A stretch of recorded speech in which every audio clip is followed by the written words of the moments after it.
Folks, hello and welcome to RPG Live, the random party generator, where you don't know who the F is actually going to show up for our live stream. Today, we don't know. True. We That's don't true. know We thought we were going until to have a full showtime. house today. About a half an hour beforehand, we find out who fucking shows. Yeah, it's like, oh, I can't, my cat shit the bed. I can't make it. Yeah. I get attacked by another ladder. I Uh-huh. mean, that's okay. There's gnomes on patrol, but I'm just trying to make sure it's all staggered. It's an inside joke, folks. Just don't ask. But I am Eric Tenkar, your bartender in the OSR. Stage right, my left hand pointing to Rob off screen is Rob Connolly, Bat in the Attic. If you've not checked out Black Marsh, you're a fucking fool. Please do. And below us, and he's below us because he's got an avatar. He doesn't have any emotion. The Kurgan has shown up for today Yeah, because I couldn't figure out how to get Asmodeus. Somebody's going to die. Yeah. Oh yeah. There could we be gotta only get one. you like an animated GIF. It'll be your last chance to kill somebody before I kick your ass in the fall. Yeah. That's so not going to happen, Rob. Oh my God, that's so not going to happen. How do you think you're going to beat my ass in a goddamn foam sword? It's the. There shall only be one, people. That's it. That's how it's going.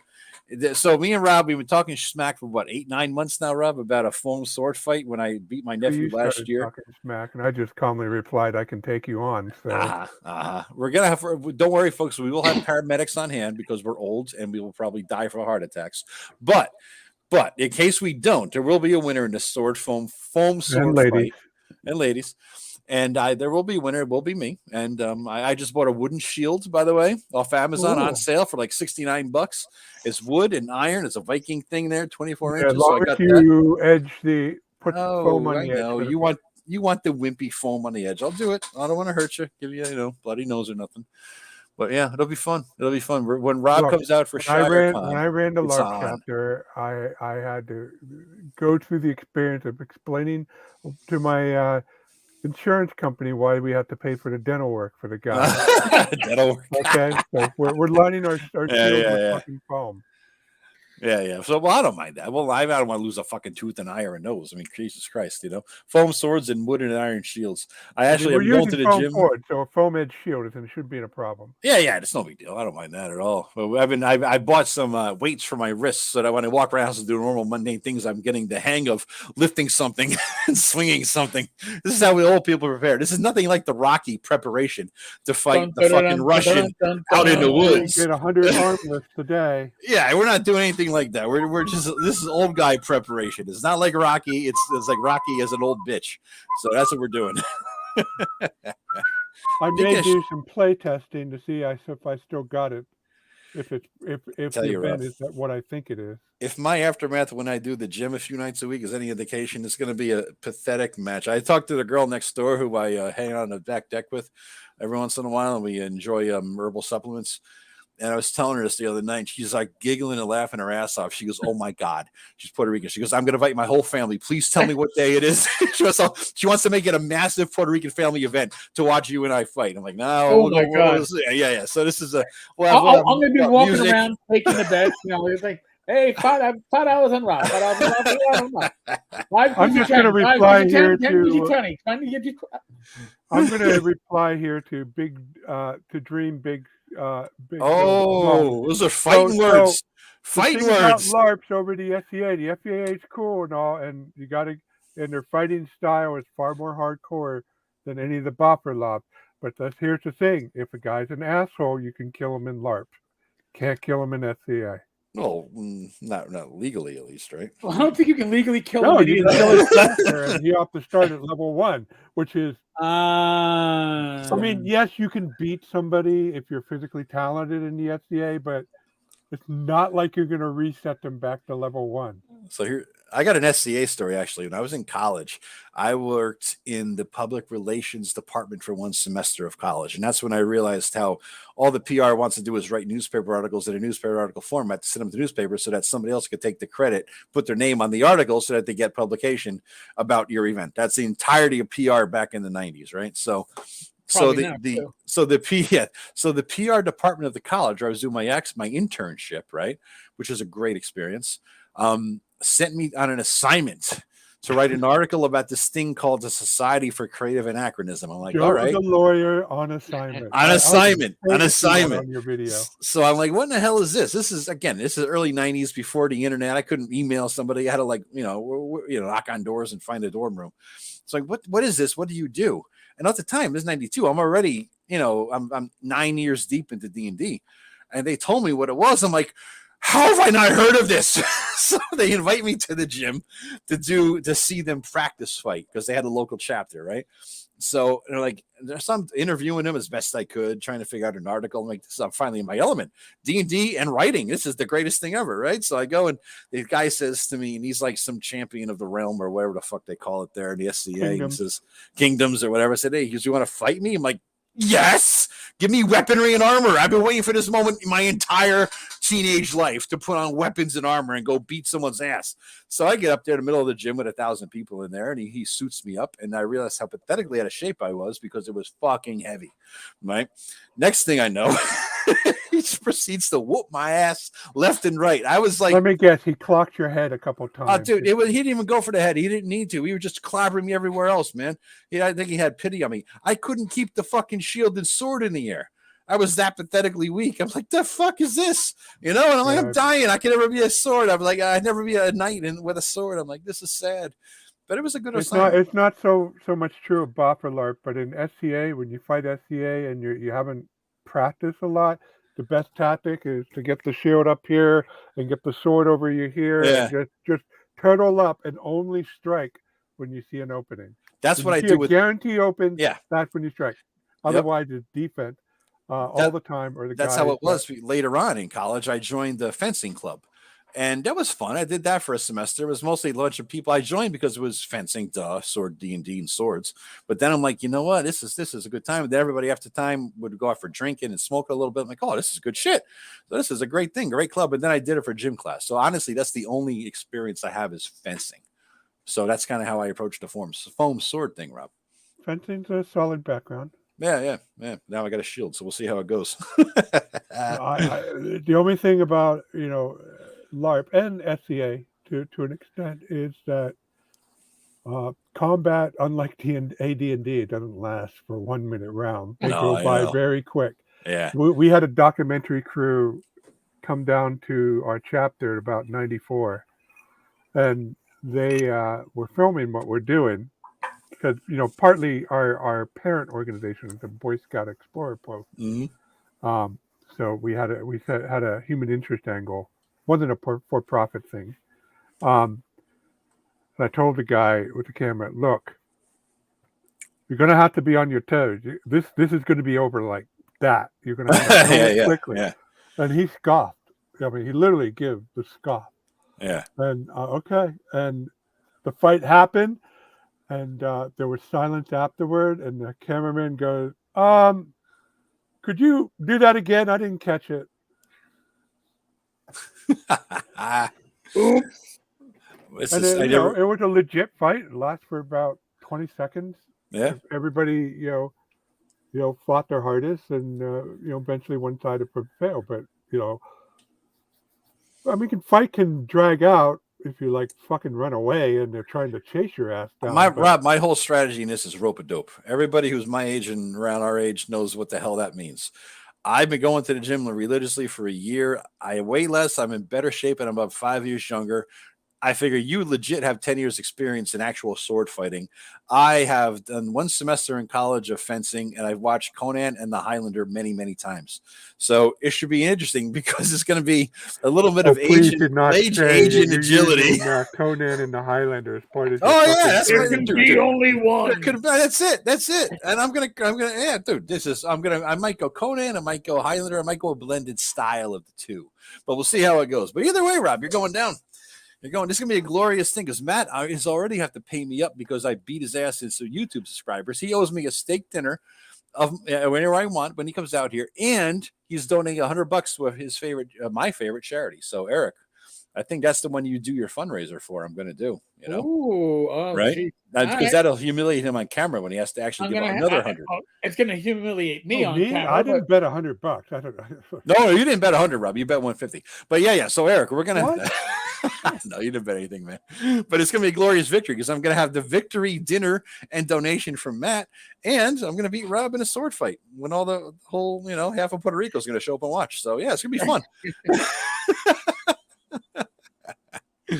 No, it'll I be mean, my I backyard. admit I got some disadvantages. It's been 20 years since I've done this regularly, 2005, and you know, and I got a bum knee right now. Dude, join the club. I'm Join looking the at club. knee braces to make sure I don't blow out my knee. They're just already because I bought. stepped- Yep, I bought them already. I'd wear them to the gym regularly.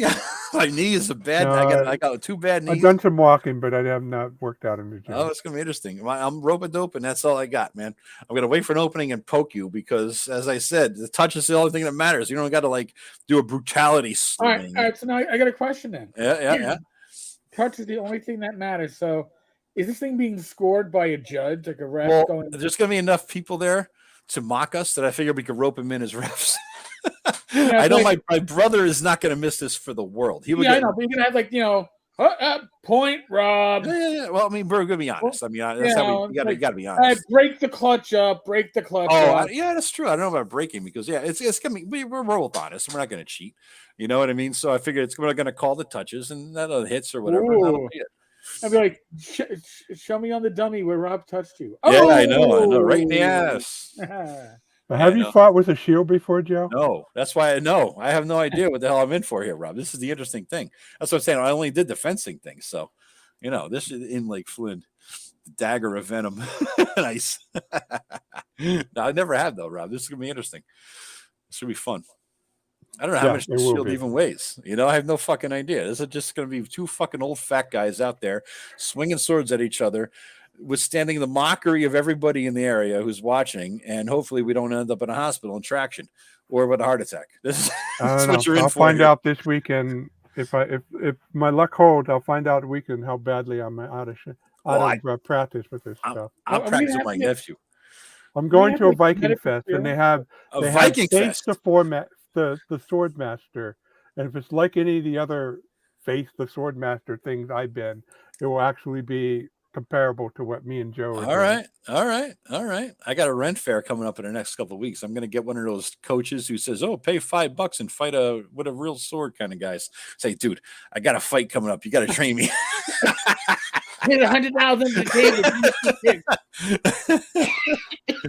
John Diesig, what half of the description do you resemble? The fat, the old, or the ugly? Yeah, don't answer that. Keep us guessing, sir. Keep us guessing. So, seriously, are you guys gonna get like go to your GP? Hey, doc, listen, I'm gonna do some sword fighting. I do have an appointment in August.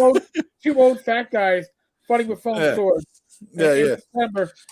Do I need to get like a clearance? Do they need to do like a stress test on me? I've had several recently. I'm good on the stress tests and because of other things I had to go to hospital, gallbladder surgery and all this stuff. I know my heart's good. I should be fine except for my knees. And I can't torque my back too fast. And I better make sure I'm not stoned or anything because I played a beach volleyball game with my nephew or the pool ball with my nephew, and he booped my ass because I was so fucking drinking so much I didn't recognize what else was going on. I still got some endurance. I did some like mile walks and stuff like that. But downhill or uphill? Oh, it's both around here. Yeah, the circle around my block is go down the street a mile, which is slightly downhill, but then it flattens out. But then to get back up, I have to go up a flight of stairs. It's about this high and goes up in the air 50 yards. Yeah. And then there's a steep hill, and then finally, as I crest the last 30 yards to my house, it's downhill. All right. But no, I did. I ran for an election, and I went house to house. And that's right. I was mildly surprised that so I held up. You walked for an election. You didn't run for the election, really, because you're Yeah, run yeah. I house mean, down. I drove my car around, but you can't just drive it to each house. You Yeah, park yeah. it at the end of the street and then go Yep. up the street Yeah, Yep, and yep, back, yep. and then you got to repeat. And you're Yeah. trying to meet like a couple hundred people, and it's I know. a I lot get of it. fucking walking. I know, man. You better keep on walking, bitch, because this be a long, hot summer. I'm gonna whoop your ass in September. That's all I'm saying. Speaking Okay. of Shire Well, Con, I have to run. I'm screwed. I can't run anymore. I can't run either. Don't worry about it, man. I got the spring of my step. My vertical leap is about -inch. All right, so it ain't gonna happen. Don't worry about that. Hey, Shire Con, though. My vertical leap isn't that bad, but No, you could jump. You could get off the ground. yeah. Can you get off the ground on a jump? Can you get off the ground? Yes, I've gotten my feet off the ground on a jump. Recently? Yes. I'm in trouble. All right, I got to start training better. I mean, I wouldn't say it's anything like where I was when I was in my 20s, but yeah. I got to kind of jump. I got to see if I can jump now. Hold on. I'm going to put my headset down. I got to see if I can jump. I haven't tried to jump in like 25 years. So this will be, no, I got the ceiling here, but hold on. Let me put my headset down. I will tell you how high I get. The neighbors, in the meantime, are going to be pissed at me. Hold on. Oh, come for insightful discussion about the state of our hobby and industry and see a bunch of guys jumping. Okay. We got the entertainment down for the night. Imagine the jump. Well, the good news is I got a few inches off the ground. The bad news is that the whiplash from my gut going up and down nearly fucking took my back out. So I don't know. How is it going to work? You know? It should be interesting. Well, we shouldn't have to jump. God, I hope not. It's all about agility, Joe. Yeah. Well, we're fucked on that front, too. Back and forth. It's not like the movies or the cartoons where you're going to be jumping over the sword fight. You know, it's like, oh, he's going to swing a sword at me. I'll jump over it. Yeah. Errol Flint's shit here. No. Yeah, Errol Flint's fat, retarded brother, maybe. That's about all we got going here. You know, it ain't going to work. It's the key to being a successful with any type of weapon, medieval type melee weapon, is to know how to position your weapon to minimize the travel so you can attack or defend. Yeah. The problem, Joe is probably kicking his nephew's ass because they're probably going like this. Now what? So this area is completely open. Yeah. And they may be quick, but they have to travel all this distance to block a sword blow. Mm-hmm. Well, they're not even blocking. They're swinging wildly. Unless you're crazy quick, you're game over. But they are. The difference, Rob, is that I'm 50 odd years old and they're 15 and 17, so they are crazy quick. Doesn't matter. So you can be the quickest track and field star. There is no way that you'll have enough time to pull the sword down like that. But here's the thing. When I'm doing this, is I'm treating this as a fencing match with a foil because that's what I used, right? So I use a foil and I'm barely moving and I'm hardly even doing lunges because I'm going to blow a fucking knee out, right? So I'm waiting for my opportunities.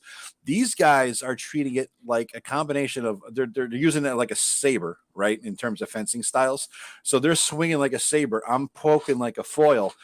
Now, the other difference is if you want to do, everybody here who's our age understands what racquetball is, and we've played it at some point. Now, when I was 18, I played racquetball like an 18-year-old. I ran my ass off all over the fucking court until a 75-year-old man beat me who only pivoted on one foot because he never had the ball get more than 6 inches off the fucking ground and he had perfect ball control. He beat me like fucking 15-1. So my nephews play like I played when I was 18. They run all over the place. They have energy. They're darting in. They're darting out. I'm playing like the old fucker in racquetball where I'm trying to not have to move at all. I'm sending. If I do, the only thing I'll do is pivot, lunge quick, and poke them. So that's my whole strategy. It's the only reason I'm beating them. And they haven't figured out my strategy, so they can't beat me yet. You know. Long story short. Good strategy. That's all I got, Rob. Honestly, that's all I got. It's not even a strategy. It's a survival mechanism. Figuring out how to swing.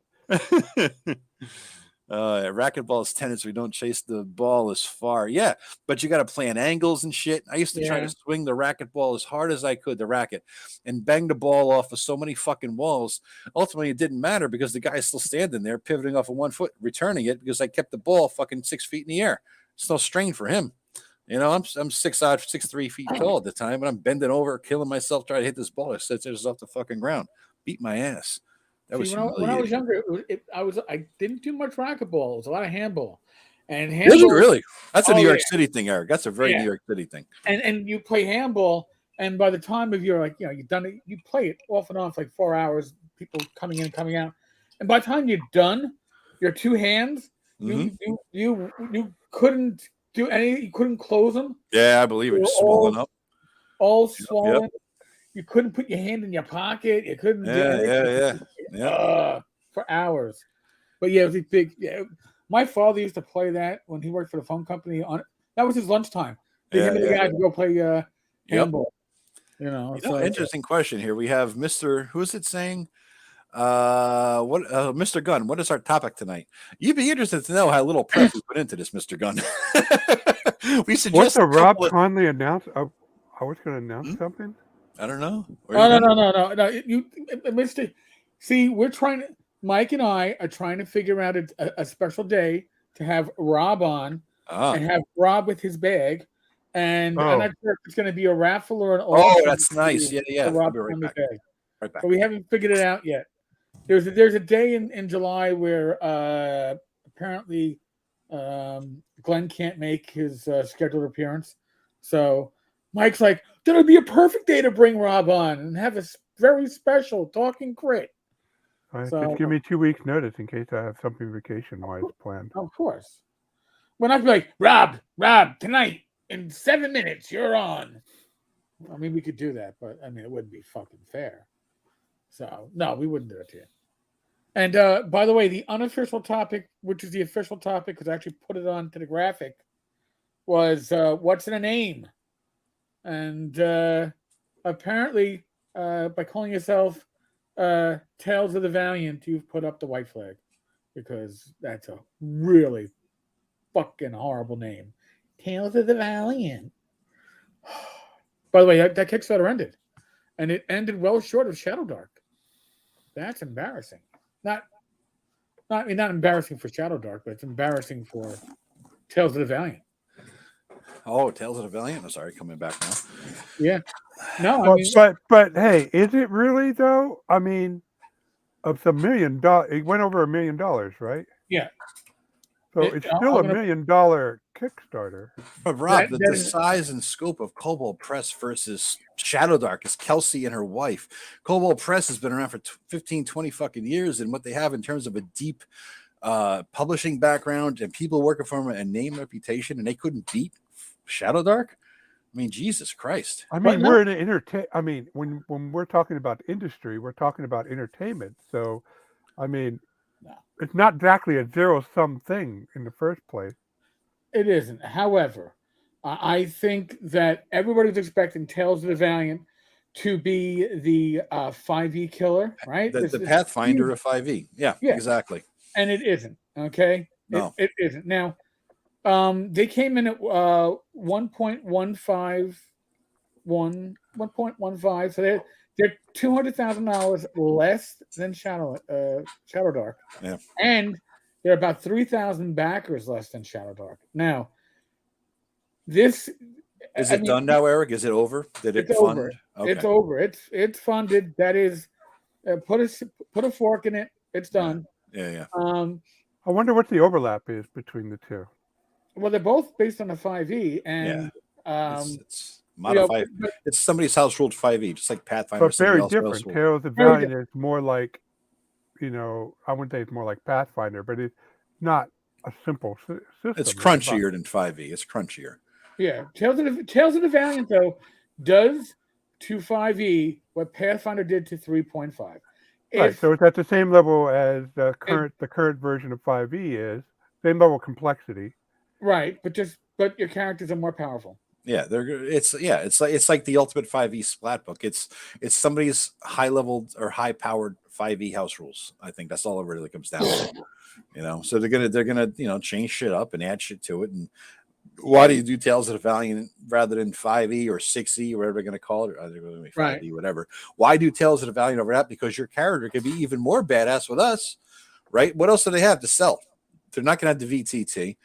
That Wizards won't even have VTT that they think they're going to have, but Tales of the Valiant won't have that level of it. So you got to really like the game over 6e. That's so. Why do players like the game? That makes their characters cooler. right? That's really it. Right. And here's I think what they were hoping for was that they had a number of other third party publishers that were adding to the partner adventure pack, and so, oh, these are the companies that are supporting us. Steamforge Games, Ghostfire Gaming, Frog God, Lazy Wolf Studios, Necromancer, The Vineyard, Word Refinery. All right, so I recognize Frog God and Necro. I think I recognize Stormforge. I don't recognize the others, but I mean, these are companies that they rely upon 5e for their Yeah. income. I mean, They're probably DMs Guild people. They're probably DMs Guild companies. It could be, but Yeah. here's the thing, though. You have a handful of I guess Necromancer and Frog God, sizable third party publisher, but they're one and the same. Really, they're just different arms of the same parent company. What really is Tales of the Valiant? My God, still, what a fucking stupid name. Black Yeah, Flag. that name is pretty darn weak. Black Flag was awesome, but Black Flag would have made everybody else who was a regular type of person, into thinking it was a pirate game, right? Great name as a fuck you to Wizards of the Coast, bad name for long-term marketing. So they needed to change the name. Black Flag captured all of our sentiments at the time that the OGL shit was going down, but they needed to change it for publication. But Jesus Christ, Tales of the Valiant? Fuck you. What if I want to be Tales of a badass like Fofford and the Grey Mouser? That's the job, Well, here, Mr. Gunn, you have a point. I'm going to give you the however in this one. Valiant will be, and again, it's not Valiant. It's Tales of the Valiant. Again, stupid title. Will be available in more places as a hard copy than Shadow Dark. Well, yes. Here's the issue, though. Shadow Dark will be out this summer in print, likely August, September. Bad timing. This is aiming for April, so you're probably going to slip to May, June. And what's coming out next year? Oh, that's right, D&D Forever. So, really, who's going to get the shelf space? Unless you're a retailer who wants to tell Wizards of the Coast to go pound sand and go fuck themselves. Why do that against their bread and butter, though? Why are you going to have two systems that are effectively the same, although one does things a little bit more uber than the other? But even 5e Forever is going to be more powerful character-wise. Mm-hmm. So they're both doing the same thing. We're already seeing that the market essentially doesn't really care all that much. They don't give a shit. They had great sales. Everything was going good for them this last quarter, right? They didn't suffer from the OGL thing except in PR. That was it. But that didn't affect sales, Yep. I think that I didn't quite hear. You should say Wizards had a good sales month? Yeah, they had a good quarter. Their last whatever report was a great quarter. I mean, so all this shit that happened didn't affect them. And I think that what Valiant Tales of the Valiant Valiant Renegade, the YouTube channel, Tales of the Valiant should have done was essentially, I think, released in December, just pre-Christmas, because people got a little extra money. They could have made some sales. They could have gotten a foothold, right, before 6E comes out, right? Let's call it 6E because that's really what it fucking is. So if they had 4 or 5 months of a foothold before 6E comes out, people don't want to change that much. They might look at 6E then, as I am going to look at Tales of the Valiant, as a place of potential house rule grabbing. That's all I'm going to look at this from. I didn't even back it. I figured at some point or another, miraculously, a fucking PDF of this goddamn system is going to appear on my fucking hard drive, and I'll be able to scavenge it for house rules that might work for my second edition game. Because sometimes the house rule doesn't need to be a mechanic. It might just be a cool idea. And so I think that because they didn't come out early enough, people who play 6E are going to treat Tales of the Valiant as a potential house rule source. Right? That's it. That's all it's going to come down to. Well, don't forget, Cubicle 7 is coming out with their own 5e RPG as well. Yep. What's it called? I haven't heard of the name, but they already have a kick-ass Uncharted Journey. They didn't sell the Adventures in Middle-earth Journey system to... that didn't go along with the IP to Free Leagues when the One Ring switched over. No, and so they took it, made it more generic, and expanded it like these companies usually. what do God, they need to know how to write tersely for once. But what do they have though? What is Cubicle 7 known for? Because I recognize the name, but I'm not as entrenched in industry knowledge as you guys are. So there's a lot of people, probably listeners and they didn't mostly viewers, do licensed who don't know. RPG. They did the Star Wars RPG for a while, Eric. Uh, They did the One Ring for a while, right. and I believe they have a smattering of a selection of 5e compatible. Uh, They were supposed to publish Far West for a while. Hmm. That they were supposed to be. This is back when we were still supposedly going to see a Far West Kickstarter actually fulfill. But Doctor Who. They have Doctor Who. Warhammer. All right. Warhammer, what is fourth edition or I something? think they're going to treat it as like the same thing. I think people are going to treat these books like as a source of house rules. That's really it. You know, they might take pick and choose, but nobody's going to not play 5e or 6e Yeah. unless I there's, think unless you're there's a good reason. underestimating. I think you're right in that 5e is still going to have maybe let's just throw out a number there, 100,000 players. But these guys are all of a sudden these guys who were pretty much supporting 5e fully are now going to create all these new niches Yeah. in the hobby that are going to be 10,000, 15,000 gamers at a clip. And, Kelsey and Shadow Dark, it's going to be, a 10,000 customer niche in the hobby is not insignificant. That's probably what Monty Cook probably got 20,000, right? I mean, it's a decent chunk, but if I'm gonna write let's call it a 5e module and put it up on wherever DM's Guild goes away, wherever people sell shit, then probably just RPG site, right? There RPG now rather. Well, Drive- no, Drive through RPG now doesn't exist. Oh, what is it now? Drive through RPG. Drive Yeah, through. they combine it to drive through But RPG. So when DM's Guild there's going to be the equivalent of the DM's Guild over Yeah. at Monty. So you're gonna have the DM's Guild goes away when Wizards of the Coast gets their VTT and everything else, set up, right? So DM's Guild dies. Everybody goes to Drive Through RPG and puts out their shit. There's no need to put out even 3 different versions if you're going to make a 5e compatible module for whatever Cubicle 7 comes out with, what Cobalt Press is coming out with, right? I mean, there's no need to make 3 different things. You could just say it works with 5e clones or whatever the phrasing will be at that time, because that's what it's kind of going to be. It's I mean, D&D compatible, I mean, people, as far as I'm concerned, having the 5e SRD under the Creative Commons license is a total win. Total what? I mean, I rather, even though I prefer that people the stuff would be under a viral license so people keep their stuff open, but the lack of restrictions on what you can do with a Creative Commons IP is, I mean, it just means anybody at any time can make a 5e related supplement or RPG for whatever reason, however they want.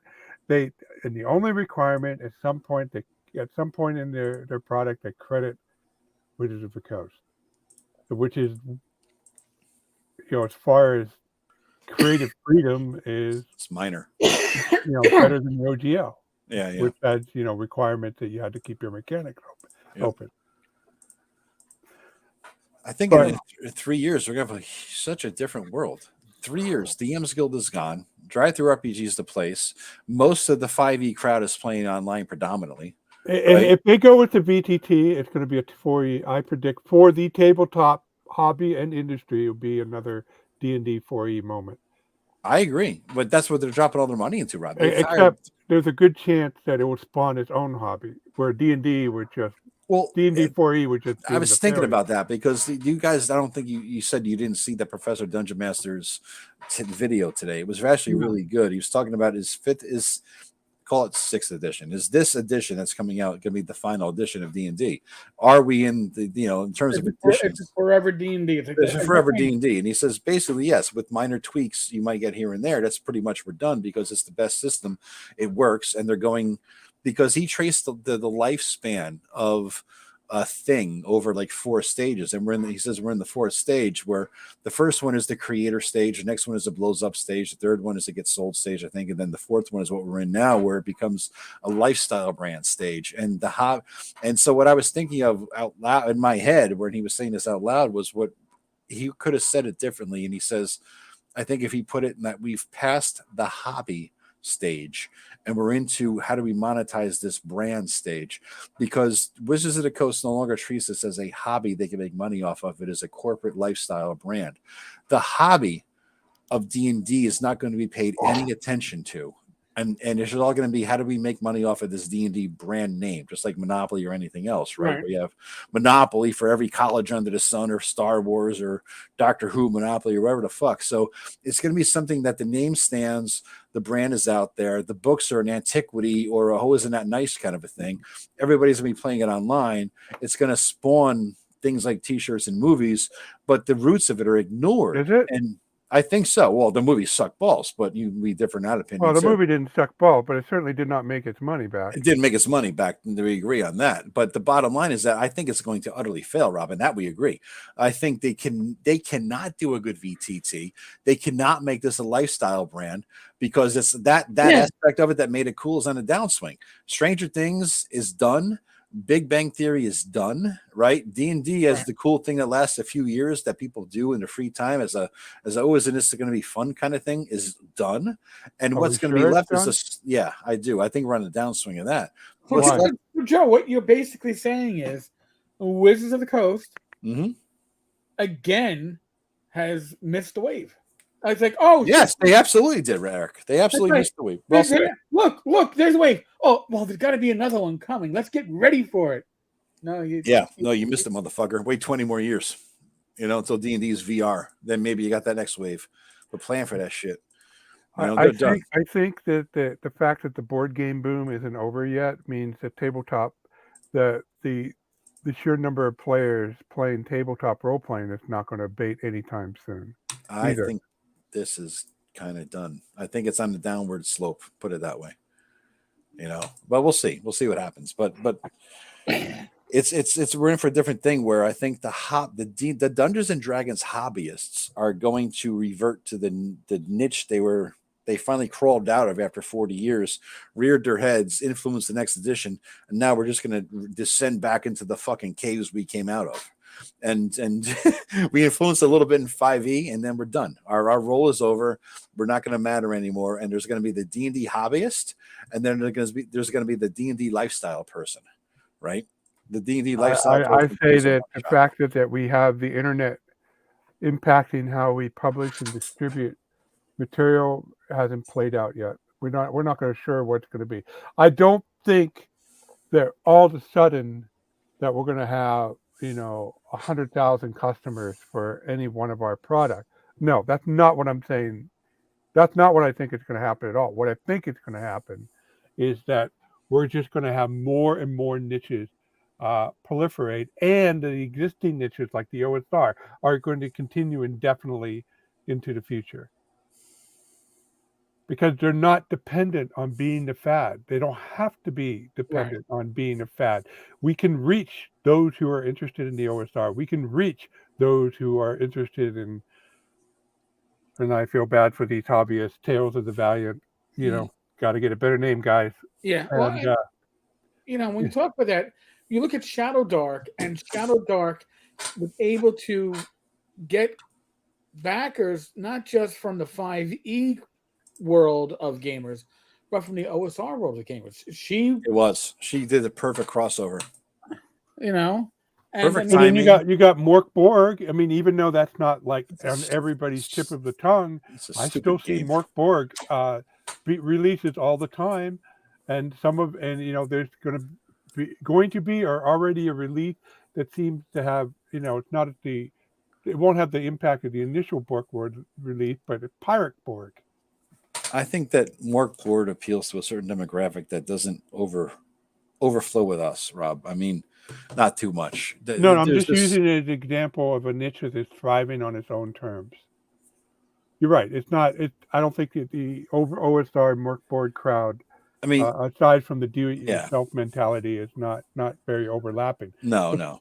But the There's- fact that the Mork board isn't, on the tip of everybody's tongue like it was 2 years ago, doesn't mean it's all of a sudden people stop making material for it. Yeah. People are making material for it.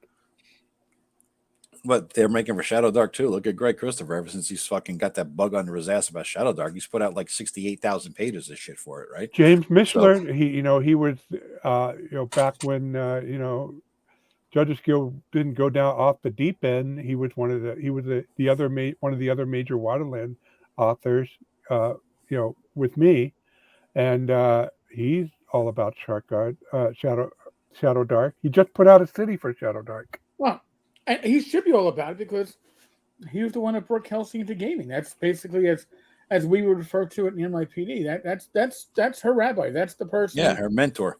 Her mentor that brought her in. Good for him. Good for us. Yeah, right. Yeah, he taught her how to do shit in the old school way, so that she is bringing the old school to a new school mentality group of people. I mean, it's fantastic. Yep. Very rare. I mean, that you see somebody her age, and I don't know her age. I'm thinking the young 30s. She looks young, right? Younger than us, certainly by 20 years. And so I think she's easily, yeah. I don't know. I guess a woman's age is rude, but you know what I'm saying. So she's at least 20 years younger than us. Put it that way. And so she has the bridge to that generation of millennials, but she also has an old school mentality drilled into her since her young teen years by Mishler, right? And so she's approaching all this 5e nonsense, sorry, not nonsense all the way, but it's 5e era, epic, whatever you want to call it, right, with an old school mentality, and she's the perfect bridge for this shit. That's why, and she timed it. She has the perfect resource already developed after 4 years of work. The timing was perfect because everybody's like, fuck you, Wizards of the Coast, right? And she has a fucking 22 charisma when she sells her shit. Who doesn't like her? She's a fucking adorable And she has woman. the skill. She has the skill and the talent. She put together a great fucking book, and she does a great, like I said, she's who doesn't like her? There's nobody who talks to her who doesn't like her, right? And so you got an 18 charisma, 22 charisma person selling the perfect product at the right time that's already made. I mean, it's like selling generators in the middle of a fucking hurricane season. You got it fucking made, Well, I mean, her timing was perfect, and the interesting thing was, she had no idea if that was perfect timing or horrible timing. Yeah, we didn't know which way the winds were going to blow. It's all sketchy. Yeah. So, yeah, Mr. Gunn, I can't wait for my physical copy of Shadow Dark in August. We all have our PDF copies. But yes, our physical copies come in August. I'm not waiting. I made my own physical copy. I'm sure it's in digest size too, isn't it, Rob? All right, everybody mark off the bingo card I showed off. And in digest size as a bonus for bonus points. Joseph, well, it helped that Kelsey put the PDF in digest, but yeah. That's true. The pundit didn't like her. Listen, he didn't like her product? He didn't like her product, and he cast aspirations in her direction that everybody who was talking about her product was paid. So that's why I was getting people going. Paid. What excuse me of getting paid for us doing our videos? You know why the pundit hated the OSR at first? Because he was crying about how nobody would like playing as Ford the Adventure, and Stuart Marshall made the mistake of getting on the RPG site and go neener. Othric is more popular than Ford the Adventure, but pundit was being pundit and particularly obnoxious. So that thread quickly devolved, but he had a hatred of the OSR for like 4 years, and I wasn't the only person involved with this, but I told him to put up and shut up, and that's when he came out with Arrows of Indra, which I helped with the maps, and Brendan Davis of Bedrock Games helped them publish it, and ever since then he's been on the OSR bandwagon. So I'm surprised that he has anything bad to say about Kelsey and Shadow Dark. Thraxis makes a point here. He thinks marketing is evil. Yet when you watch a pundit video, what do you see? You see occasionally his hands, and you see like his last 4 published products or whatever the hell it is. That's you tell me. He's a commercial hack. Yeah. I used to moderate the RPG site. I quit because the pundit was clearly it was sliding down into total. I don't want to even just gamer politics. Everybody bitching and whining all the time, and the legit gamer topics were getting crowded out. And I was trying to moderate this, and pundit said, "I'm not going to relegate my post to the ghetto of a sub forum. It's going to be on the RPG site." And I said, "Then I quit. I'm not going to deal with this crap. You want to Yeah. turn your forum into a cesspool? Not Listen, on my Wasn't watch." it, Rob? When wasn't it a cesspool, though, Rob? Everything devolved on that channel. On his, but the thing was, here's We the were thing. slagging each other for the first half of the 2010s. It was that way since 2010. It was even But it was earlier. I around mean, 2016 that oh, well, during the election, yeah. when Pundit was getting commercial success, that's when it went downhill. I It was don't. I obviously he wasn't was too much on that. he was going to be the right wing shot jock Yeah. of the RPG world, and that was his stick, and he milked, and he still does. And you know what, and that is fine. My issue is when the left and the right do this as a stealth thing. Hey, we've got a group for everybody, and you enter the group, you join it. You think you're joining an original D&D group, and instead it's all about politics, and it's all about do you pass the purity test? And that's and the same thing. Both sides do it. I've been calling out both sides the last couple of weeks, and they get mad at me. What I love is I call out one side, and the other side's like, yeah, calling it for what it is. Finally, somebody's coming. And then I call out that side, and they're like, oh, hey, no, we're only doing this because we got. Both of them go fuck themselves. Hey, what got me through the Judges Guild is I focus on a specific person doing a specific thing, and I didn't try to say, "Oh, the world's collapsing in," or the hobby's going to hell.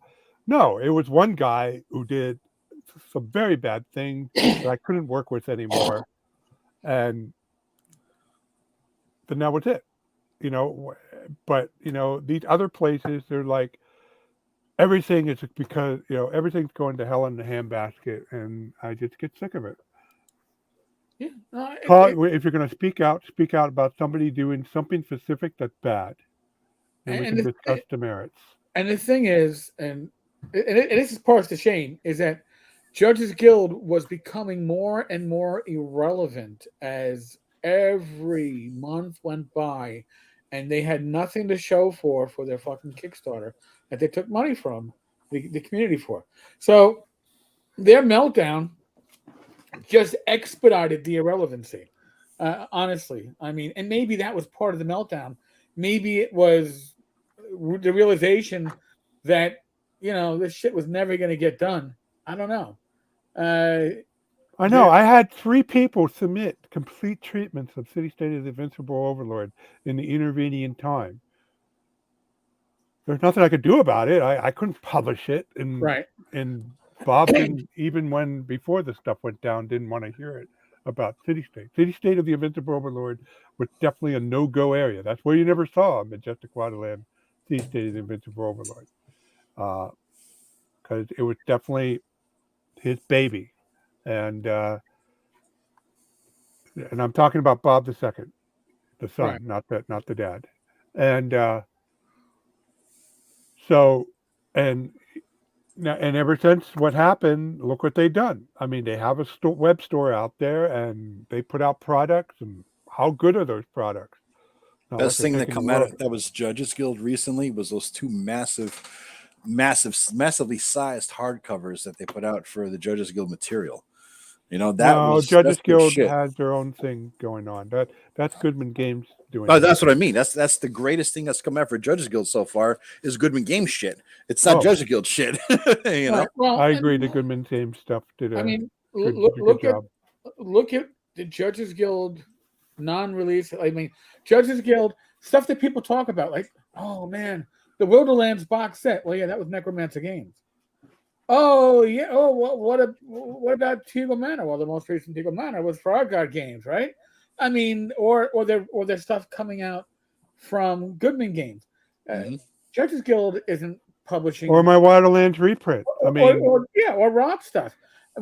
Judges Guild was essentially dead on the vine long before the meltdown, and it's sad because Judges Guild was one of those companies, and I don't have all the nostalgia that others have because I used to go to the Complete Strategist, and all the Judges Guild stuff was on foot level, all dog-eared and folded over because people Muddy. walking by were having so you'd see, but so I had no idea that in the pile of the pile of shit that there were diamonds, and if you were a subscriber at any point to what was it, Myth Horde, or any of those OSR boxes that used to get sent out on a monthly basis, and you ever I remember. you remember getting the Judges Guild stuff? Now, first off, open secret, most of that stuff came from Bad Mike because Bad Mike had bought out a huge warehouse of Judges Guild stuff, but the vast majority of Judges Guild stuff was shit. There was some very good stuff within that shit. There were some diamonds in the rough, but the vast majority was shit. But they licensed stuff for Traveler, for RuneQuest, Tunnels and Trolls, D&D, but and the paper quality was shit on everything they published. Yeah. But the contents, it could be very good. That I'm not gonna say that was the exception, but that certainly wasn't the majority. But the majority of it was barely passable to really should never have been published, honestly. So, but I say that because my Judges Guild collection, which is not nowhere near complete, but is much larger than I ever thought it would be, is full of shit unless I went onto eBay and specifically got things like the Wilderlands, or like City State, or like the ref sheets. But the vast majority of it was what. And the thing is that what's sad is the ref sheets were only half of the random tables that they ever put out. The ref sheets were great. The radio ref sheets were a fantastic resource. I think I still use them. I got this close one time to convincing him to collect all the random tables throughout all the books and make a ref sheet volume 2. That would have been good. The castle book, both castle books, both village books, the island book, the temple book. That's getting into dodging territory, but all of these have random tables. You could have. My idea was to bring them together, format them nicely, and update the format, keep them the same. And I gotta admit, there's going to be some wonky ones in there, but the sheer size of that would have been huge. Impressive. It would have been the Judges Guild version of the Tome of Adventure design, that Matt Finch puts out. I mean, it would have been fantastic because not as coherent, but yes, not as coherent. But that's because Judges Guild is not coherent, right? I mean, so it would have captured the whole flavor of a Judges Guild if you use those tables versus Matt Finch's tables. Your campaign or your game or your session, whatever you used it for, would have a whole different feel than Matt Finch's if you used his thing, because it would have had the Judges Guild style on all those tables. It would have been fantastic. Yeah, you guys got a taste of what I did. I was able to implement a little of the idea as I progressed through the Waterlands book. Bob Jr. Was giving me more permission to do stuff, so I came out. I went through and digging some relevant tables. Like this one is about, what's this? This is movement rules that I dug out. And then castle, construction rules. Yeah. And the castle building rules. All of this is straight from the original. I didn't change anything other than just made it a nicer format. There were a few parts where I had to edit it for clarity. I had to read it a couple times to understand what Bob Sr. was getting at. But other than that, it's, pretty much straight out of the original. All right. So you're admitting the plagiarizing. Is that what you're saying? I'm sorry, what? You're admitting the plagiarizing? This is an authorized reprint or what? Oh, okay, all right. Well, actually, this particular version was sent to me by a fan who took all the PDFs and went to Lulu and printed this off and with this artwork. So I don't know how many copies of these are floating around, but I never sold this. Yeah. I sold the 3 softback books. Well, Mhm. the 4 softback books. All right. Okay. So it's a very limited, unofficial run. Yeah. Yeah, somebody took all the PDF, got their own Frazzati, downloaded some Frazzati images and section dividers, Nice. and then inserted. This is the first page that I in my book, Oh, okay. and they combined all 4 into one book. To tell you the truth, it's so nice that Yeah. all my softbacks are in storage. So anything I need to reference them, I use this one. Here's the thing. ShireCon, as we're talking before, is coming up soon. Mhm. I was talking to Tim the other night because I run a one-on-one game with him, a solo. Well, not a solo game. It's me DM him and the character. And he was saying he might, if he goes up to ShireCon, which is he's planning on it, he might run a game there. I know Eric, you mentioned the other day you might run 2 games. Rob, I think, is going to run a game. I'm thinking about running a game. I might run 3 games. You might run 3. Jesus Christ, dude. I've run a convention game one time. I don't know what the fuck I was doing. It was back in the early days of the OSR. And I was undeveloped as a DM in a lot of ways. OSR style, which is early days of OSR, 08 or something, 09. Right. It was a Nonicon in Connecticut, right? And anyway, I have no idea how good I did because I have nothing to base it on because I have literally never been to a con before. So, and since then, I've been to several, ShireCon most, North Texas recently. I've played in games. I still haven't run one there. And I know you guys always do. Now, as you guys have seen from playing when I DM, I don't run short things. Like I ran a 2 or 3 session Tim game in a row when it was 100% role playing. I don't care about it needs to be a complete beginning to end story in 3.5 hours or 4 hours. I don't think in those terms as a DM because I never run games like that. I don't run games. I don't run one-offs. I don't run quick campaigns. I run long-term shit, which requires a lot of time and attention sometimes. So my brain doesn't work well. It's never been trained, and I don't know what the fuck to do to run a convention game, right? So it's a whole different brainwave mindset. Rob, you run games like me, like, long-term campaign shit, but you can also, from years of experience, have pivoted. You can pivot to a short 3-hour, 4-hour game session. Well, Eric, that's mostly Joe, what you do. don't sell yourself short. If you really think about all the games you've run, I'm sure there's a handful of self-contained situations that in hindsight you realize, okay, the players got to this point. Yeah. There was a beginning. They did X, Y, Z, and there was an end point. But and you could excise that out. And then if you can, then you can, what things happen such a way that you can pull it out. But they're so specific, Rob, as to the setting and what was going on in that campaign that a lot of the elements that made it good wouldn't translate over because you had to have been a participant in 48 sessions of the campaign before that. You see what I'm saying? Like that. What I think the things that made it cool was the campaign setting immersion rather than the strategic balance of encounters and monsters and tricks and traps. Well, and it's not else. about cool, Joe. You didn't hear me. All right. Did you have a situation? Yeah. That was self-contained. That's yes. Step 1. Did you have? Yeah. Okay. Do you know one right now? I could think of one. Yeah. Okay. So how did it start? Kids fucked up and ended up in this little island in the middle of a lake when they found something bad at the ruins of a tower, and they went in and found an entrance that nobody knew was there, and so it caused the adventurers to go there. Okay. So kids got in trouble. Kids got in trouble. Adventure goes to this island. Adventurers goes there. They explored a thing. They explore the island. They explored the tower on the island thing, the ruins of the tower on the island thing, right? And so they go into the thing, but everything that was good about the encounter was because it was one of those weird things that only makes it interesting because of the setting it was immersed in, which was mine at the time, right? The coolest elements of this relate back to the setting.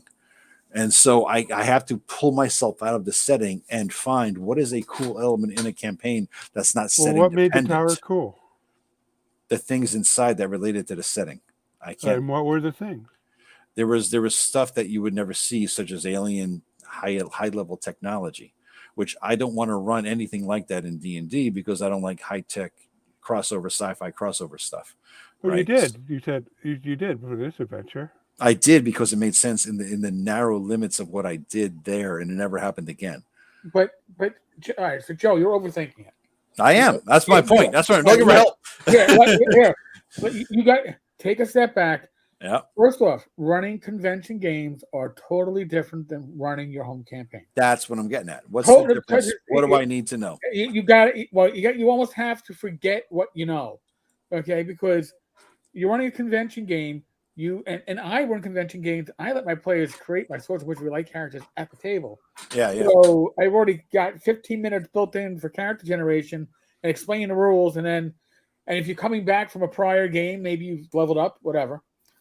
But you got to, in a convention game, your setup has to be a 5-minute pitch or whatever you're going to do. Yep. Orcs in the caves, go get them for us, boys. Right. And then you can allow an initial role play in town. Yeah. You gotta have a mental, or keep on looking at your watch, because you have a 3-hour slot or you have a 4-hour slot. What I do is, for the adventure itself, is you got to get away from the classic 4 out of 5 rooms are empty bullshit. Yeah, no, Nobody wants that in the convention play. They want to have a good time. They want to do stuff. So they want to be entertained. But the first rule that I learned, and I learned this DMing at North Texas, because if generally speaking, like at ShireCon, I'm a special guest. I run at least one game session. Yeah. At North Texas and at GaryCon and at Gamehole, I was going as part of the Frog. As part of the Frogs, I was running 2 to 3 games per con. You have a big part of what you have to do is pacing, but it's hard to often. One group, and Rob's seen this. One group can go through your an adventure that would have taken us in our campaign, playtesting for Rob, 3 sessions. They might go through it in 2.5. That literally happened to Rob last session. He was done in an hour. Yeah. So what hour and a half, but it was short. And that's blows my mind, because there's no way any of our groups could have done that with Rob. No, we would have been too drunk. I mean, it was just that's the problem. I mean, there's so much meat on that bone, and they somehow found a way to precisely cut away at the right placement. I will generally do an adventure where I will have 2 to 3 levels to a dungeon. All right. Right. And this is the but. If my party is going quickly, I plan on using all 3. But if they aren't going that pace, I always have it. The last level is always the optional level. I can just move the big bad guy up to what would move him up. Yeah, move him up to the last room and just move that encounter. Folks, little look behind the curtain. You don't need to know, because it's a convention game. It's not run like a home game. I want you all to leave that table, and whether you lived or died, go, I had a great time. It was a lot of fun. That's it. They don't want to be bored. That's what you want. They're not looking for immersion in this. That's my point. Right. They want to have fun. And part of that, and Rob is very good at this. Rob keeps the pace going. Yeah. Rob does not let people just. You got to keep people involved. So, like, generally with me, I don't sit at the table when I'm running a convention game. No, you're always up and walking. That would kill I'm always up and walking. So if I realize that I don't know, Jane over here in the corner hasn't been saying much, participating, I'll go up and go right in so and so's face and go, hey, so what are you doing? Because you want to engage everybody. Again, when you're running your home campaign, your home session, the pacing is what it is, because you're all having a good time, busting each other's balls, and talking about the ladders, talking about LARPing, or whatever we're talking about. Watching Mikey's kids come into the room and bust his balls. Whatever is going on is part of our game. His kids just got to mention. I'll let him know. So Joe, okay, so basically what I do for convention games is I look for a self-contained scenario, which I'll get into you about Mm-hmm. Maybe not on the podcast, but later. And then I run into a game store. I don't know. Sometimes I'm off on my time estimate. Yeah. And that's going to be tricky if you don't have a game store you're not a regular at. Now, No. at the time that I developed Scourge of the Demon World and Deceits of the Restful Lord, and the adventure you went on that was in the cliff. Wait. That's called Deceits of the Russet Lord, Rob? Which one? That you just that's the title of the adventure, Deceits of the Russet Lord? Deceits? The one that the folks took an hour to Yeah. go through. Yeah, And now we know. Now we know the joke. Now we know the fucking joke. Why is it called Receipts of the Russet Lord? You asked us that last time. The real name is Deceits, so he calls it Receipts. There you go. Even I missed that. Okay. How did you not see that? Neither of us knew the title of the goddamn adventure because we just played the Potato Head fucking adventure. How did you miss that? I didn't make that connection. What the Oh fuck? my god! I can see Eric's eyes. It clicked at the same time as with me. Joe, Like, wait a minute, there it is. If I could give yourself 100 XP, I will that take was that weighing next on my mind. adventure. I totally did not get to why that bag said. I had no fucking idea either. Now it fucking completely makes sense, dude. Now it does. Okay. What So the anyway, fuck? back to the topic is you run it at the game store and see how long it takes. Yeah. And then you pad it or shrink it, and because you don't. I mean, you do have a time limit at a game store, but it's not as strict as a convention. You have an evening, you have whatever their gaming time to do it. And if you run over, you can always come back next week and not leave your game store your game store group hanging. Mm-hmm. So if you have the opportunity, or run it with your friends online, which you do have the option of, and just get a sense of how long it takes, and then you go to your con and run the game. So you're mostly separate out the things that can carry over from a self-contained thing, practice a little bit, and then run it. That's your the practice is critical. You got to know how long it. You don't want to go. You got the stress of going to a con. You paid money. People's time is blocked out, and you just don't want to run over. And I made my mistake when I took like one of my Deceits of the Russet Lords or Scourge of the Demon World, and I ran it with 5e, and I blew the time limit. No, that makes I sense. ran out of time because 5e combat takes too long. Just a little bit longer, that it threw off the entire pacing. Yeah. By the way, guys, that's what we're talking about with Rob. Long story short, somebody before I went to North Texas texted me on FaceTime or Facebook, and I had no idea who he was. Hey, I donated a bag to North Texas for RPG Con for their raffle or whatever. I'm like, okay, cool, dude. Who are you? Thanks. That's a little weird. And the bag was all about Rob's adventure. I don't know. He's a nice guy. He did all this for nothing. I mean, that's really cool. He donates this bag for whatever reason. I think they were all too drunk in the prep stage, and it never got raffled off. And so, what Eric was talking about earlier with Rob is how do we get them on a Wednesday night, Rob there, so they could raffle this off for a good cause. And I think we were talking that a very good cause might be fund Rob's trip to North Texas. So I don't know. So Rob, we were talking about what the hell was the Receipts of the Russet Lord mean? We had just played this adventure. Rob has the title in his head. He never told us what the title was. So when he mentions Deceits of the Russet Lord, I'm like, duh. What the fuck? It's right there. Receipts. Awesome. I totally missed it about Receipts. I never knew the title, Rob. So I got the Russet Lord part. I mean, you guys been busting my balls about it's Mr. Potato Head, just like the picture a year here. and a half now. Yeah. And look at all I just noticed this. Look at all the potato peelers around the sky as the Game of Thrones. Yeah, this is the Game of Thrones throne with potato. I noticed the potato peeler. That's fantastic. Okay. Now I can appreciate the bag. Auction it off. That's fantastic. Fucking Potato Head and the potato peelers all around him and various types of fucking. Somebody should give me the artist's email so I can buy. I want to buy more for myself. The rights to the image so I can put it as in my. I will. I'll find it on manual Facebook. pursuant skill as Yeah, yeah, yeah. one of the humor things. This ought to be the title of the fucking module. You should do a Hackmaster version, a Oh my mockery God. version. You know what I mean? Just to see the receipts of the Russet Lord. You say they're collecting all the money. He's like a fucking mobster. Jesus Christ, man. What the fuck?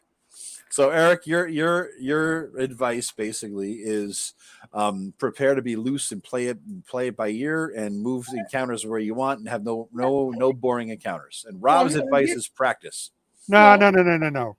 Okay. Well, no boring. And I'm not saying move encounters. I'm saying your final encounter. Yeah. You got to be willing and able. If your party is taking a long time, you have a 4-hour slot, and you're at 3.5 hours, they're not going to get through another level of encounters. Mm-hmm. Move that final encounter up because I've done that. I've done that. Before.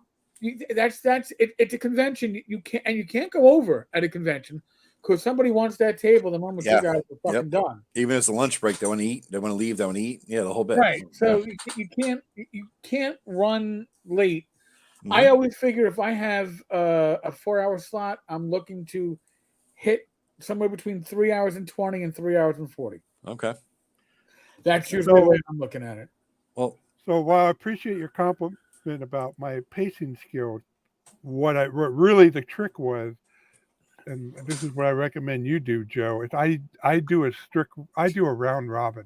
I make sure go around the table. The most I will focus on a single player for any one thing. It's 5 minutes.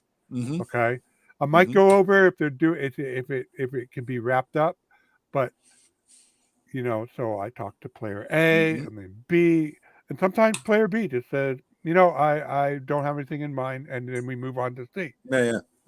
But I make sure I keep doing that throughout the entire session. Mm-hmm. Keep them all engaged. Yeah. And it's not so much I juggle encounters around because Eric, you may be, that may work for you, but that me, I'm about presenting the world as it is. And well, again, anyway, but my point is convention versus home play is totally different animal. Oh yeah. So in addition, don't hesitate to coach them. If they start to stall out, don't railroad them. Yeah. Coach them. Okay. Point out what they're missing. Like there was in that group, the guy who was playing the mage knew he was from an order of mage and wasn't sure about a couple of things. I answered a couple of questions, but midway through, I knew he wasn't sure about the same things we talked about. So I reminded him. Yeah. That makes sense. All right, Mr. Gunn, take it easy. I got to take a leak. I'll be right back, guys. Continue. Dun, dun, dun. The expelling of the bladder. Brought to you by Hot 97 in New York Newsday. No, we're not a sponsored channel, folks.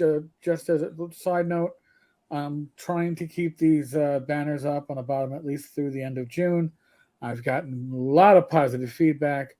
It's a National Mental Health Hotline, the Suicide and Crisis Lifeline, and it's a Substance Abuse and Mental Health Administration. So avail yourself of these numbers if you or somebody in your life need them. They're free resources. Okay, summer is often when people.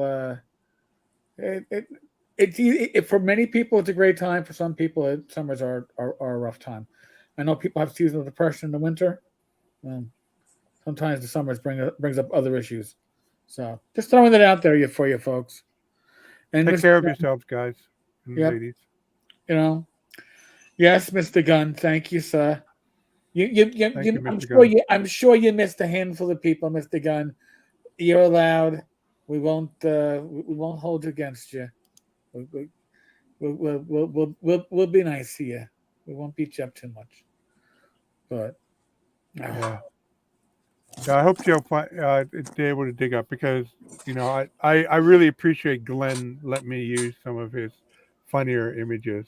Because it was in the DMG and it kind of made it part of what made it was with every once in a while you come across these little humor ones. Yep.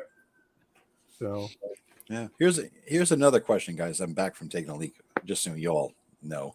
Um, First thing, how to run it, what kind of style, what adventure. Next thing for me, my personal dilemma is what system to use, right? Here's the options. I have 1E play. I have like 6 1E players handbooks. I like to have everybody have access to maybe spells, things like that. I have old school essentials, obviously, and I probably have a couple of books that they can use to look up their spells if they need to, or things like that, right? There is Shadow Dark, which I should have at the time, which is the new latest greatest, which might get some attention. People might want to play it. Fine.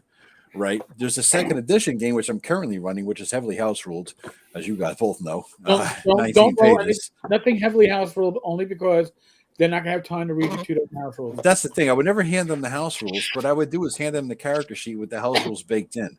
So, like, yeah, it's just called second edition, but read your character sheet because you might have more abilities than you normally would have in second edition. So they can look at the character sheet. They're not going to read house rules. They don't really care what the system is. D&D, if you got 6 ability scores and you got hit points and AC, it's all D&D no matter what system you use, right? Now, Eric, you run yours. Rob, you run yours. Obviously, that makes complete sense. You've each written your own system to run the cons. So my choices are what I have in terms of books I can hand out, which would be old school essentials or AD&D first or second edition. I could play with whatever. It wouldn't make a difference. I could print shit out. It wouldn't matter the edition.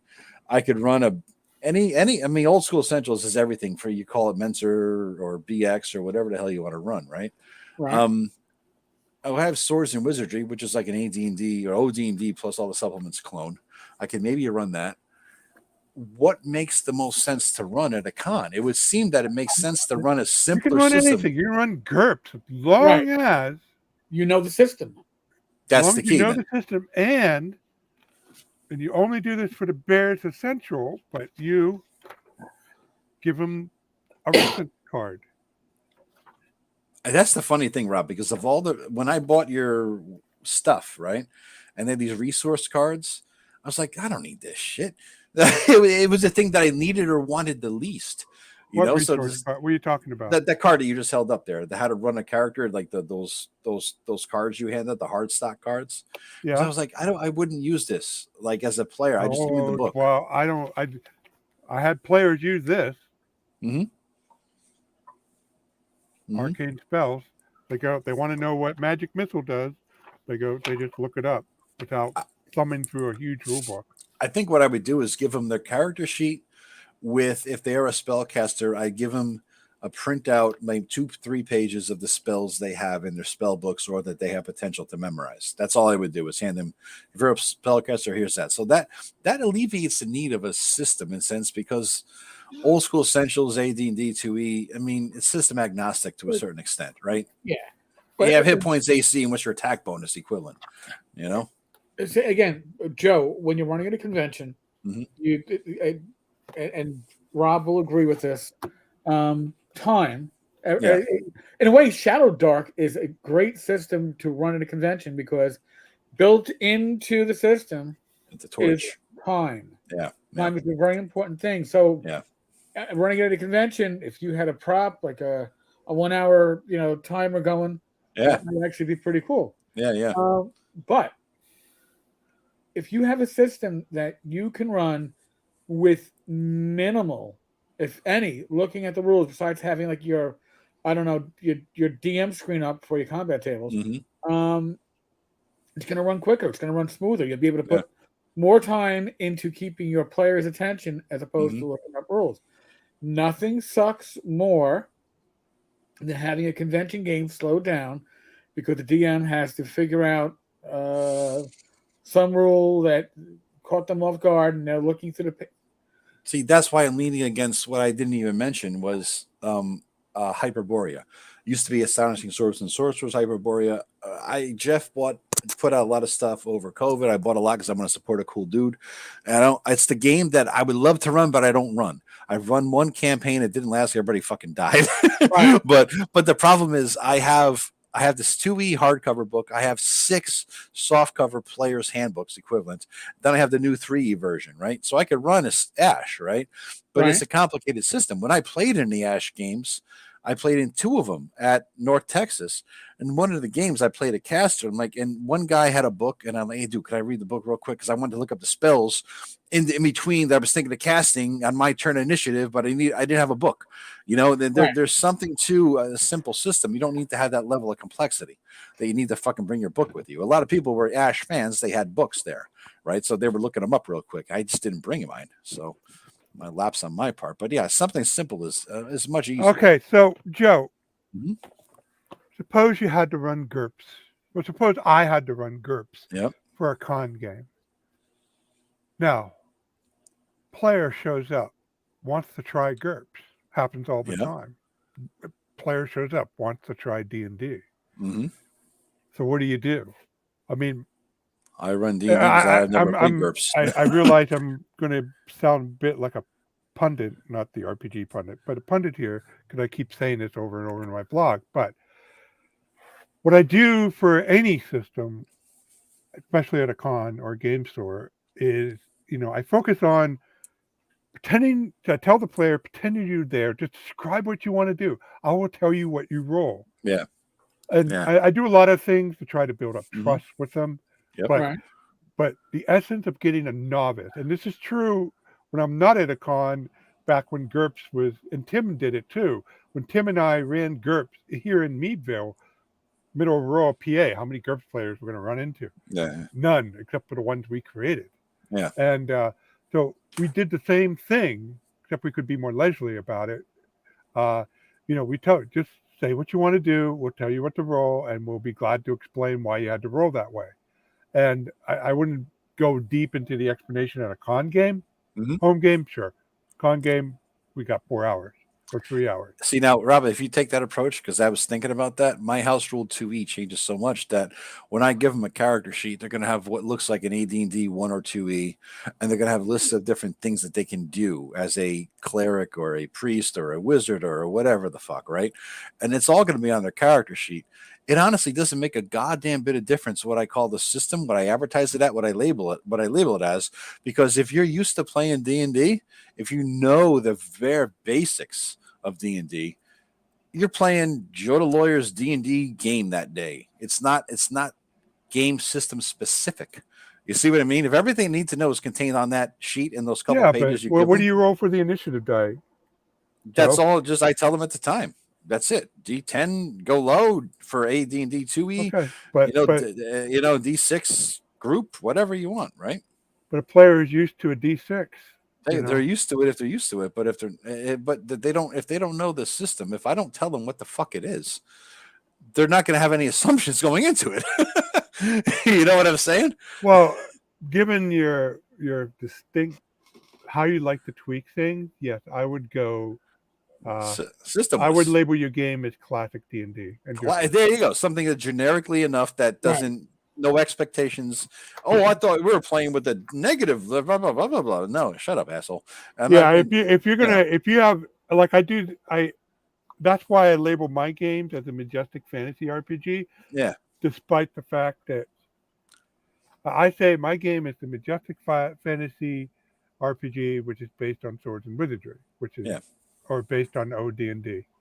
I have to look at my past thing, but anyway, they come in. They know it's a D&D based game, but it's majestic fantasy. So what does that mean?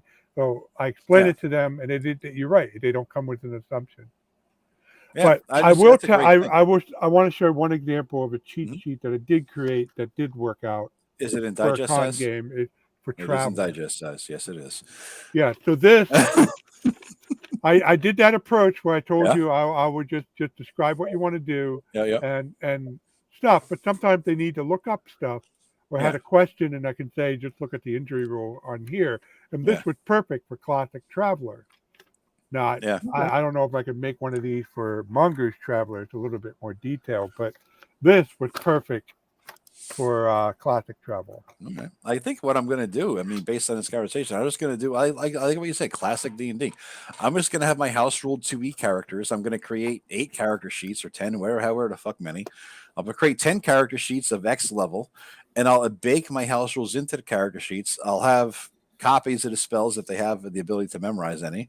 Say, here's your spell book, or here's your spells you can pray for. And you need a card, an index card or a letter-sized sheet of paper folded in half that just simply said, here's what I roll for initiative, here's what I can do during a combat round. Okay. That's it. I like that idea too. Even smaller than the character sheet, basically. You're talking about what kind. Yeah, that makes sense. That makes sense. Yeah, because some D&Ds you can do a move and attack. Some D&Ds you can do a move or an attack, and there's usually some specific action you can. It's not like D&D. It's not like 3.x or 4.0 where they have maneuvers, but it's still the retreat matters if you want to retreat. There's some common things that if they just knew ahead of time in a one page. In my house rules, I have things all characters can do in a combat, and then I have things fighters can do, things paladins can do. You know what I mean? But so I'll just copy paste, boom, boom. There you go, 2 things on a little checklist. Yeah, that makes sense. That makes sense. Yeah, but if you can get it on a digest sheet of paper, then you probably said the right amount of information. All right. Start to spill over a digest page, you probably or not. Yeah. You didn't distill it far enough. It makes sense. Anything that you don't distill, you can still use, but you just explain it when it's relevant. Yeah. See character sheet for more details. That kind of shit too. You can do something like that, where the character sheet's the master list and this is the quick sheet. Yeah. No, I like that. That's a good idea, man. I don't explain. I just explain players that, like my stunts.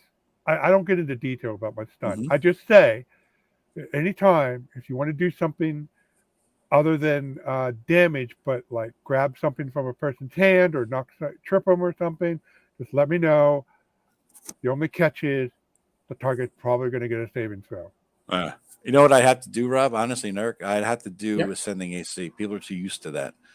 Rather than have grids and charts there, I would probably just say, I give them. I do 2E, but with ascending AC. Essentially, I give pluses and bonuses to your attack roll, and that way I can say, "What did you hit?" This die roll. You plus can use something. charts. You just don't give them to the player. I don't need the chart. I hate the charts too, honestly. If it wasn't baked into Roll20 Stako system, Rob, I would have converted everything to pluses to hit. You know, that's another issue that you. Yeah, I know. I'm saying, if you were to use chart, you could use chart because all the players will look. They'll look at you like little lost kittens, saying, "What do I need to hit?" Yeah, exactly. I'm not going to go there. Yeah. You're going to be they're not going to. Only the most engaged into it player are going to figure out that especially if you're going to say generic D&D, classic D&D, they're not going to know to bring their 2E books and look at them. So they're not going to have Daco and their brains are not going to work with Daco if they're younger too. So it's not going to fly. It's got to be so I could do second edition house ruled with ascending AC and attack bonuses, and that should work really. I think that's easy enough, and then it gives them enough because I like to have the characters. You can run it in your sleep, then that's the right answer. That's it. Yeah. I guess that makes sense too. I mean, I like to have the characters have a little bit more than old school essentials, even Shadow Dark gives them. I like to give them a little crunch, but not 5e crunch, not 3rd edition or 4th or 5th crunch. Terry just mentioned GURPS, and see the strength of GURPS for all its complexity is that anything you can describe your character doing. I wouldn't saying there's a rule for it in GURPS. It's not quite the right way of saying it. It's more like GURPS has a way of handling it on a 1-for-1 basis. There's very little in the way of abstraction. So if you want to get it detailed, it's putting the guy in a hammerlock and give him a nudgy on the head. GURPS can handle it. Nudgy. You don't have to always go in that level of detail, but it's It's very, if a DM knows GURPS cold, the player really doesn't have to know GURPS because the DM is able to translate what the players do and to 2 or 3 dice roll, and it will make sense for what you're doing. You know what I like to do is play a Call of Cthulhu adventure in a con. I've yet to do that. That's a whole different brain system working there. You know what I mean? I've only run. You got to run that horror well, and that's the thing. I don't have any experience. Like I've run Cthulhu related shit in my 5e game, but it was all 5e-ified. It wasn't Call of Cthulhu system whatsoever. Right. So I haven't run COC in like 30 years. So I would love to do it. I think I'd love to be good enough to be able to do it well, you know? to run the Call of Cthulhu campaign. Like there was a guy, a vendor there, Eric, in North Texas. He had a bunch of different Call of Cthulhu books, and he had the Orient Express one. It was a really nice looking 2-book set, I think it was. And I was like, God, I would love to, but I can't just. I bought so much stupid shit there, but I just couldn't go that far, because I know I wouldn't run it. For me, Joe, is Star Trek. Really? Specifically, fast of Star Trek with the system, but I can run a Star Trek adventure. I can't do a Call of Cthulhu, but I like to. I can't run a Call of Cthulhu adventure, but I can run it, and I now can, thanks to the guys at Cubicles, the guys who wrote Adventures in Middle Earth and the One Ring. That's what I can now run a Middle Earth adventure or campaign and make it feel like Token. What were you saying, Eric? Call of Cthulhu is one of those games that it is literally, even in your home campaign, it's all about pacing. Yeah. Maybe. Here, we'll throw this one out there. If I say it now, it gives me 4 months to get ready for us. Maybe we will do around Halloween, like a 2.5 hour Call of Cthulhu session. I'm in, dude. That'd be great. Sure. You're gonna run it? I'll run it. It gives me time. I have the starter set. By the way, folks, I have the 7th edition. Well, we should make a double bill if we can rope Tim into this, because Tim can do horror as well. Oh. Tim does horror. No matter what if you're playing a Tim's game, you're in a horror game. It's all horror. Everything is bad. Everything creeps you out. I'm playing Tune, but it's fucking horror. Everything, no matter what it is, just horror. It can be Marvel superheroes, fucking horror. But, it's like. And this point was lost on the players in the game I was in on. He was running Gumshoe, but he said it in where I live, and really. So we're going through it, and it's a good adventure. And then it occurred to me where the places he was talking, and then I just had I couldn't stop, and I said, Tim, is this shit really stuff that happened around here? Yeah. And he chuckled, and a lot of it. I mean, the adventure itself was pretty much his own creation, but the elements of the adventure were all stuff from local events or local legends.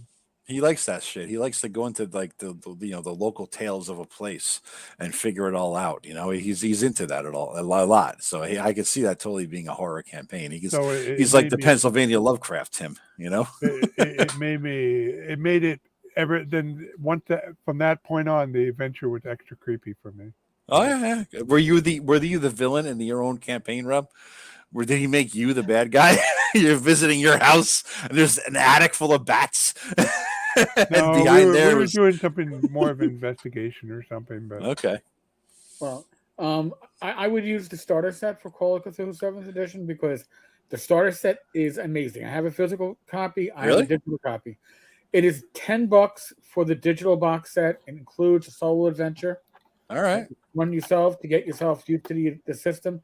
But I figured if I publicly announce it now, I have 4 months to prep myself for it. That's it, dude. That's what me and Rob are doing this fight with our swords. So I get it.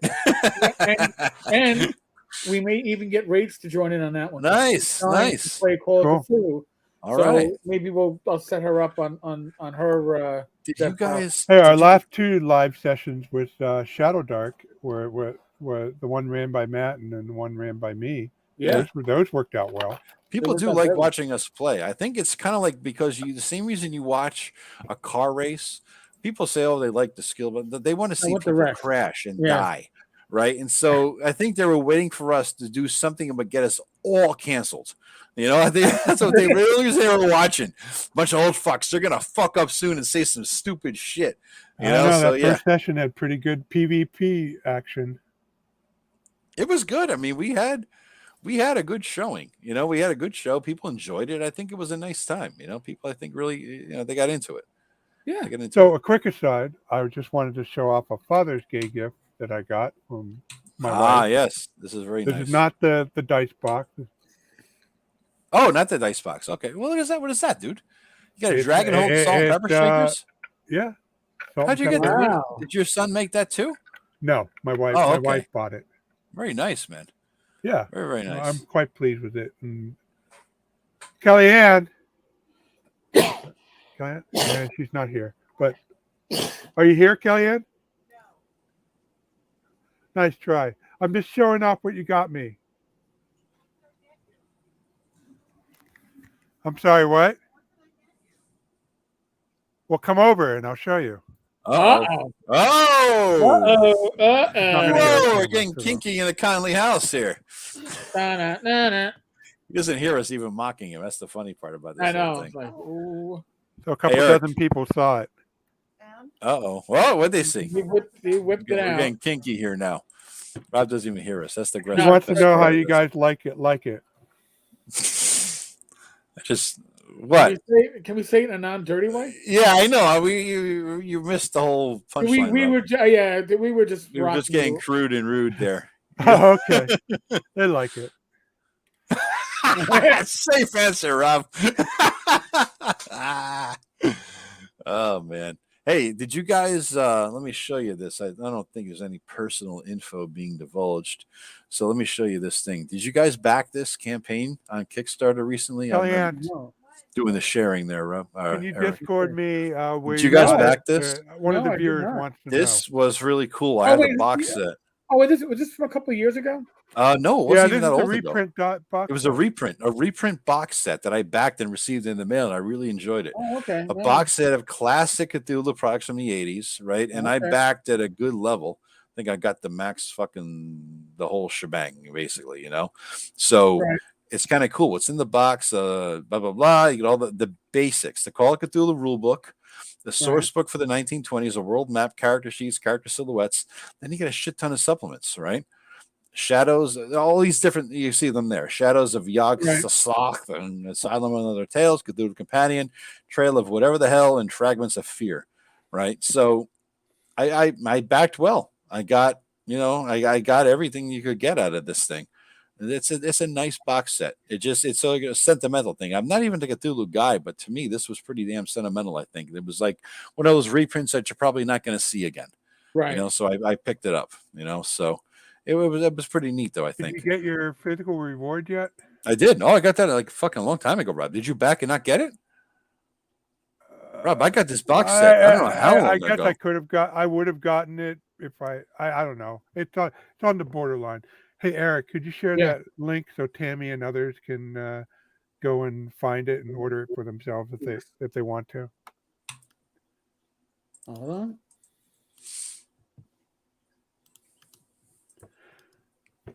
You shared the right. Yeah, I bought some things that it didn't have. So at first I limited my collecting to stuff that are gone, but I had back in the day, and so that's why I have a copy of Dragon Quest.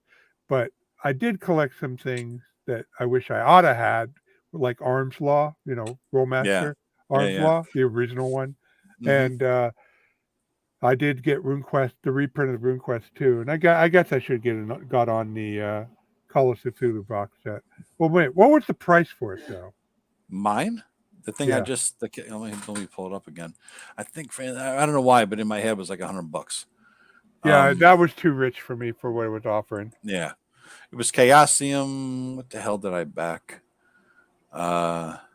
Jesus, I think I did a very big goddamn thing. Where's the managed pledge thing? I forget.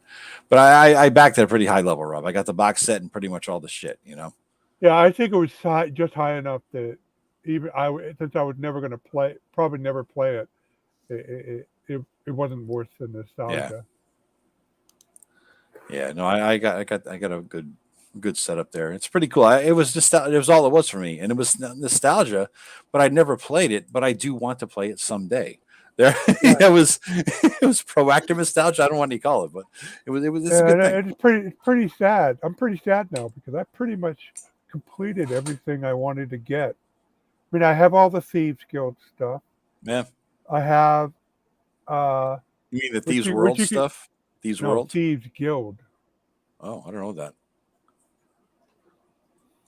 Oh, we're in for. Damn it! You're gonna make me pull it out. I can tell by the look that we're in for a long speech, guys. Gird your loins! It's coming. That will be for the next show. That will be all right, next show. I will show you the Thieves Guild. All right. this stuff. It's cool. It's cool, and it's actually it would be the system is probably too quirky, but the support, the focus is the focus of the product line is on being a thief. And to this end, they offer you a city and they offer stuff that you can do with the thieves and lots of random encounters and all kinds of things. And that's what all it focuses on is being a thief, and it does a very good job of it. So I'll be glad to show it off next time. But let's see, I got a copy of 2300 AD that I lost. Mega Traveler from a friend. The Madavi Cook box set. I had the book, but not the box, and I found the box at the Warzone Matrix. Second Okay. edition Champion. I got that again. That was the version of. That was the first RPG outside of AD&D that made me go, "Oh gosh, wow! I'm totally." If they had a fantasy version of this, I'm totally ditching D&D, and they did. They came out with Fantasy Hero, and I ditched it. So yeah, I got them all back, and now I'm not interested in. I mean, they're impressive. Don't get me wrong, but I've seen the hardcore collector. Yeah, you And can't go there. I mean, that's I'm not just you going to got to go be a there. millionaire, you know. Like some of those people bidding at North Texas for the things. For, $8,000. Fuck you, motherfucker. Ain't worth. Ain't a goddamn thing worth $8,000 in my ass except the cure for cancer. What the hell are you? You know what I mean? For a box set? Come on. I don't give a shit if Gary Gygax's own fingers touch it and if he fucking wiped his ass with it. I'm not buying that shit. You know. So over in the Arcanum website, they occasionally Yeah, that's them. Post pictures of their collection. One guy, it's a beautiful setup, but he has like not just just about every older RPG. He has all the printing of the older RPG. Yeah. So if there were 3 printings of Moldavi's basic set, he would have all 3 printings. Yeah. No, it's crazy. These guys, Eric knows them all, I think, probably because you've been to the various, cons where people hang out and congregate. Right. I mean, it's insane. It's fucking insane. I don't know how they spend that much money. I mean, I would love to have an edition of something like that, but I'm not going to pay for it. But then again, $10 to me is $1,000 to them for your income, right? So it doesn't make any difference to them. Well, they're actually really useful, though. I mean, yeah, you can look at their collection and say, "Oh my god!" But sometimes you do want an item, but you don't want to get ripped off. So going to Arcanum and some of the other sites is really helpful in figuring out how to not to get the price and not get ripped off. I mean, I have 2 white boxes, but they're 6 prints. Yeah. I have. I bought it. It was still in wrap. The what do you call it? Oh my god, the Tech Mule. I bought the reprints at North Texas for that. I had the original TSR era box set. Oh wow, nice. It's still in cellophane. It was ripped, but still in the cellophane. The box. Right. Wow.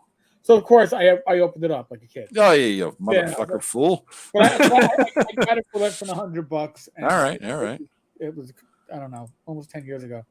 But my collectible stuff is mostly Tunnels and Trolls because it's a smaller community collecting. Yeah. And it's much smaller collectible set. Mm-hmm. So I have a complete set of OD&D books and supplements. I have Chainmail, the 3 little brown booklets, and Greyhawk, and then Deities and Demigods. Not Deities, Demigods, and Heroes. Okay. Oh no, Gods, Demigods, whatever. and Heroes. Yeah, whatever. So I then scored a copy of Greyhawk and scored a copy of Eldritch Wizard, and later then Spells and Scrolls, the Mass Combat Rules, and then I had a complete set. That's the one thing I don't have originals of. I have everything going back to Holmes, right? Multiple copies of some of them. Even go through Beckme, AD&D, ridiculous amounts, Sui, of course. But I didn't have a copy of all the old OD&D books.